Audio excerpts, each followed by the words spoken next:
नमस्कार, आप देख रहे हैं इंडिया न्यूज उत्तर प्रदेश उत्तराखंड। मैं हूं आपके साथ में तोमर। बुलेटिन की शुरुआत करेंगे बड़ी खबर के साथ में। तो इस वक्त एक बड़ी खबर आ रही है। गोरखपुर दौरे पर सीएम योगी आदित्यनाथ 4 दिनों तक गोरखपुर में रहने वाले हैं सीएम योगी और जनता दरबार लगाकर सुनेंगे समस्याएं। अक्सर जब भी गोरखपुर जाते हैं मुख्यमंत्री योगी आदित्यनाथ तो वहां पर जनता दरबार लगाया जाता है और आमजन की वो समस्याएं सुनते हैं और इसके साथ ही उन्हें निराकरण भी करते हैं। एक बार फिर से मुख्यमंत्री योगी आदित्यनाथ गोरखपुर दौरे पर रहने वाले हैं और आने वाले 4 दिनों तक गोरखपुर में ही रहेंगे सीएम योगी और जनता दरबार भी लगेंगे। और इसके साथ ही आपको बता दूं कि कई कार्यक्रम है गोरखपुर में। होली महोत्सव है और ऐसे में होली के त्योहार के समय मुख्यमंत्री योगी आदित्यनाथ गोरखपुर पहुंच रहे हैं, जहां पर जाकर वो कई कार्यक्रमों में शामिल होने वाले हैं। इसके साथ ही जनता दरबार भी वो लगाएंगे ताकि आमजन की समस्याएं सुन सके और इसके साथ ही उनका निराकरण कर सके। हालांकि जब भी वो जनता दरबार लगाते हैं और तब भी सैकड़ों की संख्या में लोग वहां पर पहुंचते हैं उनकी जनता दरबार में शामिल होने के लिए। उनकी समस्याओं का निराकरण उस जनता दरबार में किया जाता है। तमाम अधिकारी भी उस वक्त उनके साथ में मौजूद होते हैं।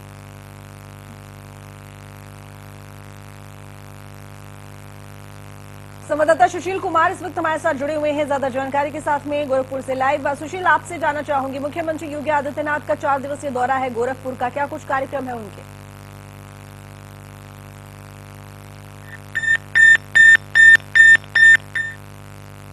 तकरीबन 12:30 बजे के आसपास गोरखपुर पहुंचे थे और उन्होंने जो है कोविड काल में अपने माता पिता को खोने वाले उन बच्चों को धनराशि भी जो है वितरित की है और साथ ही लैपटॉप भी वितरित किया था। उसके बाद जंगल कौड़िया में जाकर के उन्होंने सीएससी पर आईसीयू का जो है उद्घाटन किया था। उसके बाद सीधे वो आए थे गोरखपुर के जो है घंटाघर पांडेहाता पे, जहाँ पे होलिका दहन के उस कार्यक्रम में वो शामिल हुए थे और भगवान नरसिंह की उन्होंने आरती की थी। उसके बाद जो है ये पूरी जो है होलिका का दहन का कार्यक्रम शुरू हुआ और उसके बाद सीधे गोरखनाथ मंदिर गए थे और आज सुबह मंदिर भ्रमण करने के बाद गौशाला गए थे, जहाँ पर गायों का उन्होंने स्नेह दिया, उनको गुड़ चना खिलाया और उसके बाद अभी कुछ ही देर बाद जनता दरबार में वो जाएंगे, जहाँ दूर दराज से आए हुए जो फरियादी है उनकी फरियाद सुनते हैं, उनकी समस्या का निराकरण करते हैं। जो अधिकारी रहते हैं उनको संबंधित अधिकारियों को निर्देशित भी करते हैं।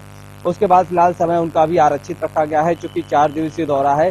कल वो सुबह जो है होली के उस कार्यक्रम में शामिल होंगे, जो सदियों से चली आ रही जो परंपरा में गोरखनाथ मंदिर नाथ संप्रदाय के जो चाहे वो महंत अवैधनाथ है या फिर दिग्विजयनाथ और अब खुद मुख्यमंत्री योगी आदित्यनाथ उस परंपरा का निर्वहन करते हैं और हर साल जो है योगी आदित्यनाथ उस कार्यक्रम में मौजूद रहते हैं और वहां पे बाकायदे आरती करने के बाद पूजा अर्चना करने के बाद लोगों पर अबीर रंग गुलाल उड़ाते हुए सीएम योगी आदित्यनाथ नजर आते हैं, एक अलग अंदाज में नजर आते हैं और उसके बाद पूरी तरह से ये कार्यक्रम करने के बाद फिर गोरखनाथ मंदिर रहते हैं और फिर रात्रि विश्राम गोरखनाथ मंदिर में ही करेंगे। जी बिल्कुल, देखिए 4 दिवसीय यहाँ पर उनका दौरा है तो जाहिर है कि होली के त्योहार के वक्त है तो होली से संबंधित कार्यक्रम उनके होने वाले हैं। तो क्या इन कार्यक्रमों में मुख्यमंत्री योगी आदित्यनाथ तो शामिल होंगे ही, लेकिन इसके अलावा क्या हमें अन्य बड़े नेता बड़े चेहरे भी देखने को मिल सकते हैं जो कि गोरखपुर पहुंचेंगे?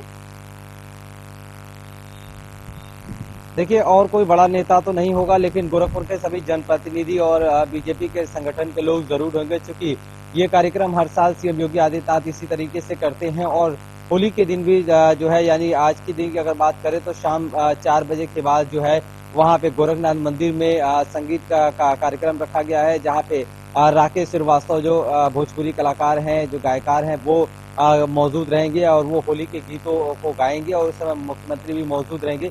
इस तरह के कार्यक्रम रखे गए हैं और अभी फिलहाल पूरा समय उनका आरक्षित रखा गया है और होली को लेकर के ही शाम में कार्यक्रम है और अगले दिन सुबह होली के ही उस कार्यक्रम में सीएम योगी आदित्यनाथ शामिल होंगे और पूरी तरीके से सौहार्दपूर्ण से होली मनाई जा सके। क्या इन कार्यक्रम में सुशील आमजन भी, गोरखपुर की जनता भी शामिल होगी? बिल्कुल, क्योंकि जनता ही उसमें मौजूद रहती है, जनता और सीएम योगी आदित्यनाथ रहते हैं। चूंकि मैंने बताया कि एक अलग अंदाज में सीएम योगी आदित्यनाथ नजर आते हैं, आंखों पे चश्मा नजर आता है, टोपी नजर आती है और एक अलग अंदाज में सीएम योगी आदित्यनाथ कल के दिन नजर आते हैं होली के दिन और लोगों के साथ होली खेलते हुए नजर आते हैं। क्योंकि ये परंपरा सदियों से चली आ रही है, जब वो सांसद थे तब भी इसी तरीके से वो परंपरा का निर्वहन करते थे और आज मुख्यमंत्री हैं तब भी इस परंपरा का निर्वहन करते हैं और यही वजह है कि यहाँ के लोग इस दिन का पलके बिछा करके इंतजार करते हैं। जी, चलिए ठीक है।